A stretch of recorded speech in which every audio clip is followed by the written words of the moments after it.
कल्पना करा, सकाळी उठलात पण जगात अन्नाचा एक कणही नाही. भूक फक्त पोट जाळत नाही, ती मन कोरडं करते, विश्वास हरवून टाकते आणि देवही दूर वाटू लागते.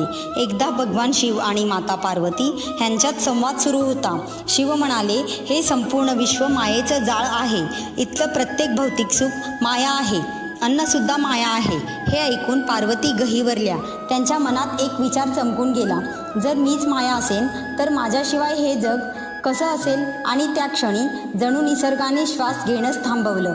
शेती कोरडी पडली, धान्य उगवणं बंद झालं, नद्या शांत झाल्या आणि जगभर एकच शब्द घुमू लागला, भूक. मंदिरात दिवे होते पण भक्ती नव्हती, कारण उपाशी पोटी प्रार्थना टिकत नाही. हे सगळं पाहून पार्वतीचं हृदय व्याकुळ झालं. त्यांना उमगलं, माया ही फक्त भ्रम नाही, तीच जीवनाला आधार देणारी शक्ती आहे. तेव्हा त्यांनी एक दिव्य रूप धारण केलं, अन्नपूर्णा देवी. काशीत त्या प्रकट झाल्या, हातात सुवर्ण भांडे, त्यातून अन्न अखंड वाहत होतं. त्यांच्या प्रत्येक घासात प्रेम होतं, करुणा होती आणि जीवनाचा स्पर्श होता. भुकलेले जीव पुन्हा हसू लागले, शेती पुन्हा हिरवीगार झाली आणि जगात पुन्हा प्राण आला. तेव्हा स्वतः भगवान शिव भिक्षुकाच्या रूपात त्यांच्या समोर आले. हात पुढे करून नम्रतेने म्हणाले, अन्नपूर्णे, तूच माझं सत्य आहेस, तुझ्याशिवाय माझं ज्ञानही अपूर्ण आहे.